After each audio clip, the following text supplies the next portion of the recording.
Bapak Ibu sekalian, senang sekali saat ini kita dapat berjumpa dalam program Sapaan Teduh di pagi hari ini.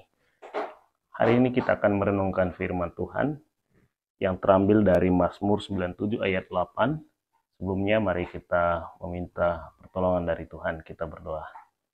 Tuhan Allah yang baik, Allah yang kami kenal di dalam nama Yesus, kami bersyukur tangan Tuhan telah menolong kami untuk dapat bangun di pagi hari ini.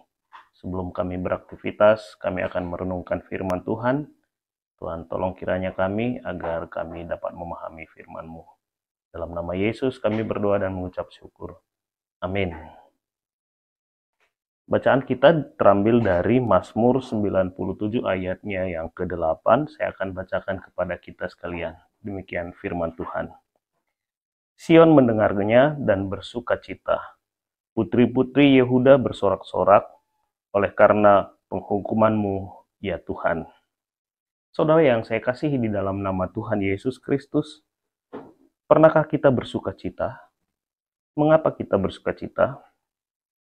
Sukacita merupakan sebuah ekspresi manusia atas hal baik yang dirasakan maupun didapatkannya.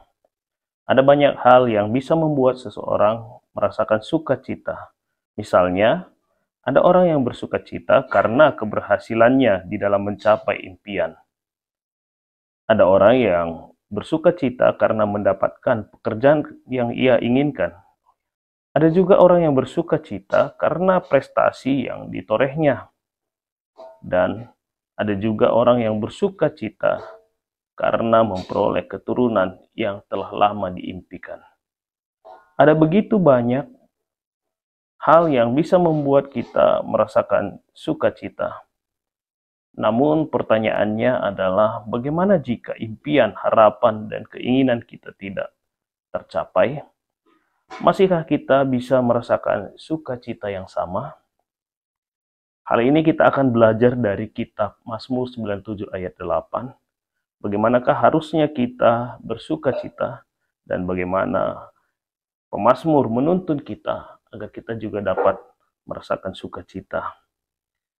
Bapak Ibu yang saya kasih dalam nama Tuhan Yesus Kristus, Mazmur 97 ayat 8 menggambarkan bagaimana umat Tuhan merespon dengan sukacita dan bersorak-sorai karena Tuhan.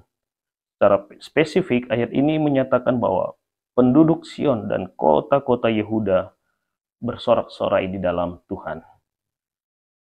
Mengapa umat Tuhan bersukacita? Ada dua hal yang membuat umat Tuhan bersukacita menurut ayat ini. Pertama, bacaan kita di dalam Mazmur 97 ayat 8 menyatakan bahwa umat Tuhan merasakan sukacita karena umat Tuhan senantiasa mendengar kebaikan dan keadilan yang Tuhan lakukan pada umatnya. Hal ini penting mengingat kesaksian-kesaksian tersebut bisa menjadi penguat di saat umat Tuhan yang sedang berada di dalam pergumulan hidup. Yang kedua, pada ayat sebelumnya sangat jelas dikatakan bahwa umat Tuhan bersukacita karena Tuhan hadir sebagai Raja yang menunjukkan keadilan pada umatnya. Jadi, kesaksian-kesaksian tentang kebaikan dan keadilan Tuhan tidak hanya sekedar kata-kata manis yang dimuat untuk memberikan motivasi kepada umatnya, tetapi kesaksian itu menjadi nyata di dalam setiap aspek kehidupan umatnya sehingga mereka merasakan dengan sungguh-sungguh kehadiran Tuhan memberikan kebaikan sekaligus keadilannya. Dan dari situlah lahir sukacita sejati dari umat Tuhan. Lahir sebagai sebuah respon atas keadilan yang dirasakannya. Bagaimana dengan kita? Terkadang dalam kehidupan kita bisa terjebak di dalam masalah dan ketidakadilan. Kita merasa apa yang terjadi dalam hidup kita saat ini itu adalah tidak adil. Kadang kita merasa Tuhan tidak hadir dalam pergumulan kita, sehingga mempengaruhi sukacita di dalam kehidupan kita.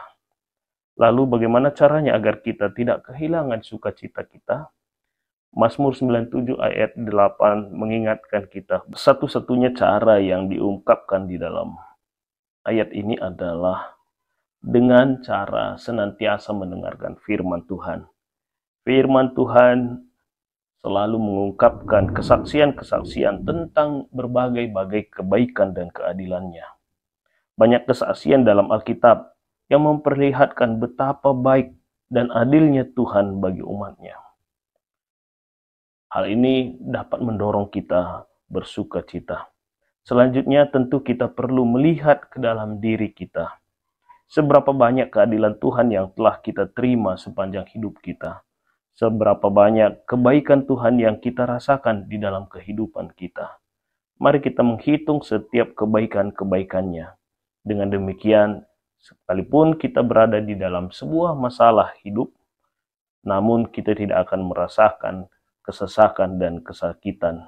Sebaliknya, kita akan merasakan sukacita melingkupi kehidupan kita karena kita melihat kebaikan dan keadilan Tuhan jauh lebih besar ada di dalam kehidupan kita.